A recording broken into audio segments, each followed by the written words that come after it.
Right, thanks to Car, we're in the mighty Manawatu to track down Tash and Todd Collins' Retrotech 55 Nomad, the Chevy long roof crafted by Kendall and the team at Palmy's Cruisin' Customs.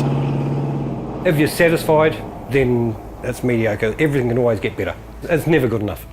It's never ever good enough. And that really depends on the customer as well.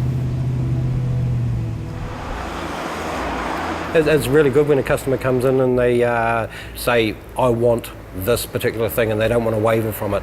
It makes the build really easy because the customer knows what they want. Tash is one of those people that knows exactly what she wants. And for Tash and husband Todd, nothing less than Chevrolet's iconic 55 Nomad would do. It was about then when Kendall discovered just how rare this one-year model was. So I rang him back and I said, are you sure you want a 55 Nomad? You know, you can get a 56 or a 57 and a little bit cheaper and a little bit easier to find. No, 55 Nomad is what they wanted. So we found one, went through all the process, and that's how the build started. We got it checked out in the States like we do with all the cars that we bring in. We put one little floor patch in the driver's floor, and other than that, there was no rust in that car whatsoever. We couldn't have got a better car. We're very, very lucky. But seems that wasn't by chance. It was a really nice car, but somebody had got on and texture coated the whole underneath of the car.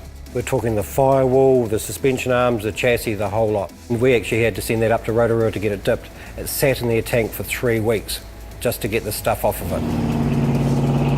With a great starting point now in even better shape, this Nomad build started to get a bit more serious. And by a bit, we mean quite a lot.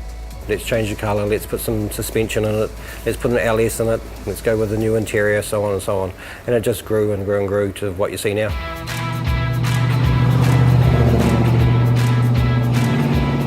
When the car turned up, it was bright yellow.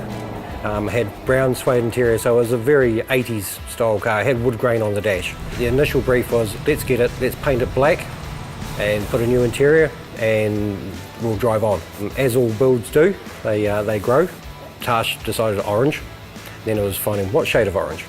So we sprayed out, I think it was probably 10 spray outs, and then Tash went to the paint shop and got, I think, another half a dozen, and she came up with the Lamborghini orange, which is, I think, that's the best choice ever. You know, the colour makes this car completely.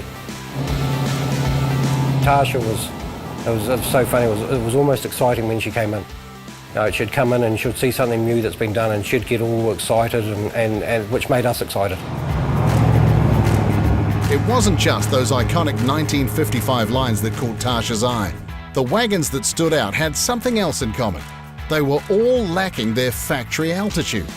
The Cruisin' Customs crew advised airbag suspension would be the order of the day to keep things low but practical, also tackling installation of a 9-inch rear with triangulated 4-bars, while the braking department too was brought into the 21st century. The air ride setup is a clever piece of kit, performing 300 self-checks at the touch of a button and a RideTech cigarette lighter dongle linked to a cell phone for setting up preset heights. Up front, motivation now comes in the form of a Chevy LS.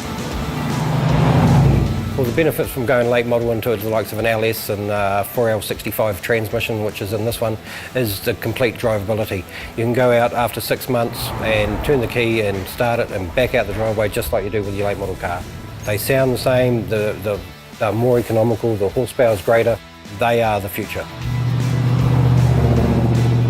And while it now drives like a car many years its junior thanks to that generous helping of modern mechanicals, the trick with a Nomad build was to keep it looking like a Nomad. If somebody wants a 55 Nomad or a jail bar truck or whatever it is, they want that car because of what it is. You know, you can't diversify from that too much, else you don't have a 55 Nomad. You can try and improve it, but you know, you're not trying to make it into something swoopy or roof chopping it. You know, you'd never go and roof chop something like this or change the shape of the panels. It is a custom car, but you've got to retain the integrity of what the vehicle is.